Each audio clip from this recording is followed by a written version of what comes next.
there's a big clash coming, and these people who are running things from behind the scenes, they just don't know how to handle it. They just don't know what to do. And they get themselves into this predicament, and they're not going to get out, and they're going to end up probably ending up in jail or hung. Are we going to see a dollar devaluation? I know the dollar seems to be riding very high right now. Why is the dollar so strong against other currencies, Mr. Chapman? Well, there's a number of factors, but the most important one is the ending of the yen carry trade, which ends up being settled in dollars. You have people who are selling their interest in hedge funds, and so that ends up in dollars.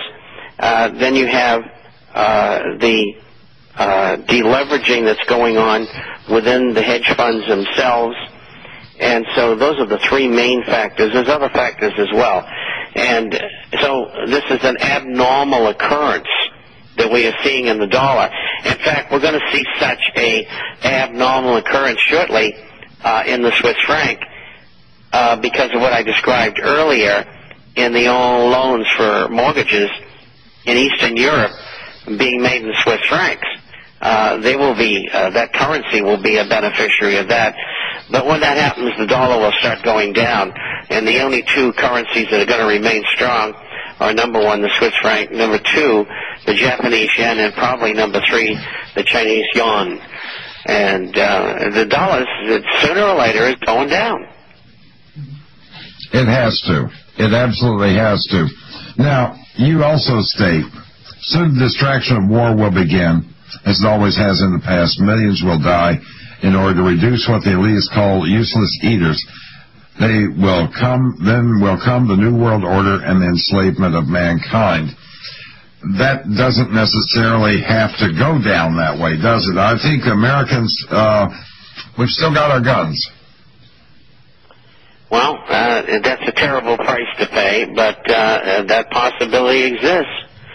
There's no question, and you know, will it be there or will it not? I can't tell you, but it's probable, and it's probable in over 50% of the nations in the world. Wow. Another 2, 3, 4 years from now, the world is certainly not going to look the same. More when we get back with Robert Chapman, the international forecaster. The bailout up until now. There's been very little in lending increases, and you put something in your newsletter, the International Forecaster, Mr. Chapman, that's astonishing. The Associated Press has 21 banks, each got over $1 billion. How they spent their money? They got 0 replies. These people are they that arrogant that they would spend that much money?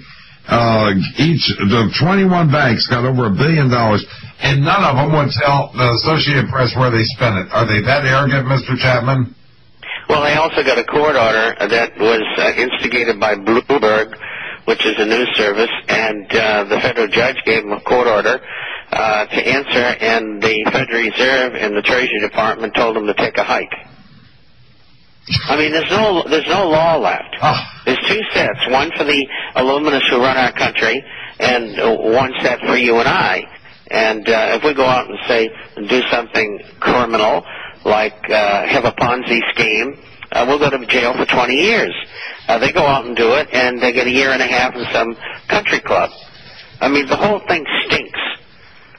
And, it just gets worse and worse and worse. And the public knows. The public's disgusted.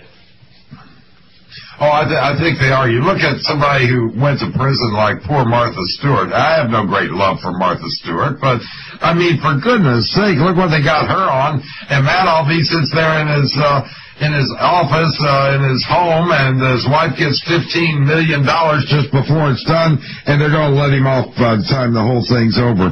The Pension Benefit Guarantee Corporation, 44 million workers, and $11 billion deficit. That's a pension for 44 million workers, and they have a deficit of $11 billion? What's that going to do to the country when that hits? Well, I think what's going to happen is it's going to get larger and larger as more and more companies go out of business. And that's the insurance that's provided. It covers about 25% to 50% of the pension fund that's supposed to be paid out to the workers. And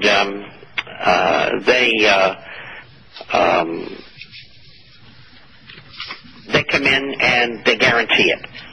Who guarantees it? You do. I do. Every American citizen does.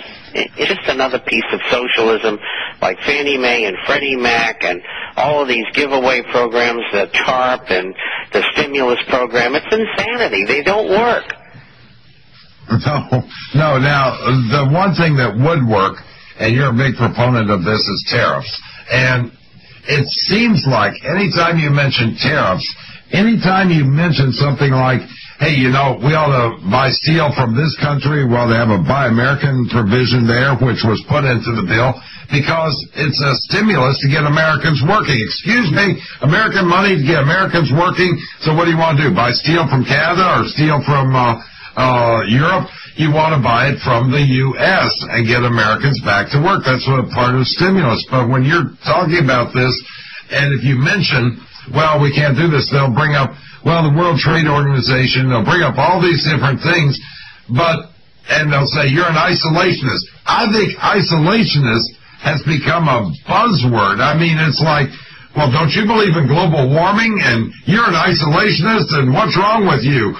I don't see what's wrong. It isn't an isolationist. It's the fact that you're for America first. And we got a problem with that anymore in this country, Mr. Chapman? In 1790, the United States began as a country, and they used rich mercantilism and what today is called free trade and globalization.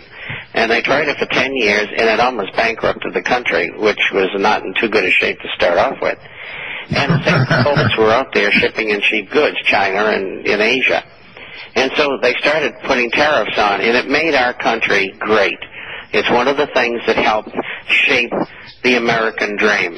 And then in 1958, they started the GATT, and in 1962, it became relatively strong, a general agreement on trade and tariffs.